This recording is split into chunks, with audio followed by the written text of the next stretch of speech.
Congressman, and I share the shout out for the fight in 55th, and thank you for that. Hypersonics are very destabilizing. They're a tremendous challenge to us because they start off often in a ballistic manner, which is very easy to predict where they're going to eventually impact. But because of their speed and their maneuverability, all that goes away once they enter the hypersonic and the glide portion of their profile. So I think it also, because the speed cuts down the amount of time, sometimes to as little as 5 minutes to detect, track, and predict where it's going to go. But because of the end-game maneuverability that they have, really, we don't know until the very end where these could go because of the maneuverability.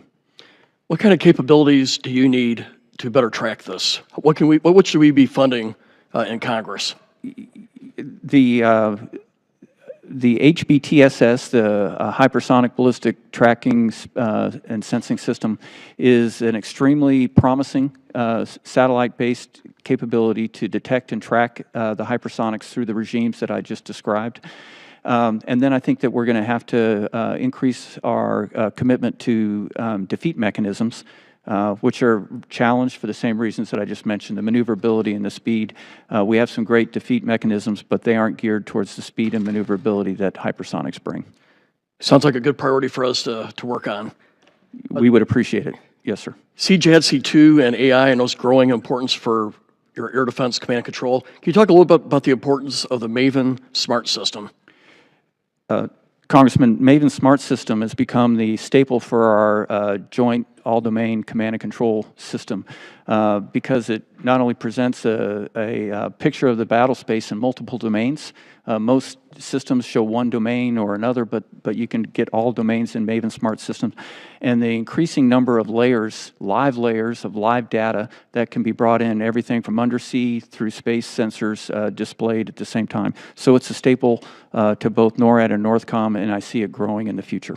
Thank you. Admiral Halsey, what's the biggest gap that you have for the counter-drug mission, and what can Congress be doing to help you?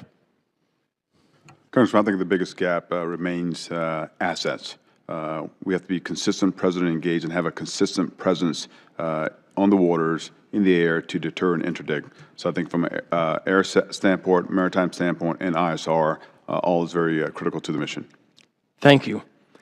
I want to follow up on a question that General Gio got earlier about cyber. I appreciate you talking about it's not just ballistic missile threat or hypersonic, it's also cyber. And you got to work with Cyber Command and CISA, which is, there's a seam there. We're trying to close those seams. Are there any additional authorities that you need to work with Cyber Command and CISA? Sir, I think we have the authorities that we need, and I should point out the FBI is very active as well in our cyber defense.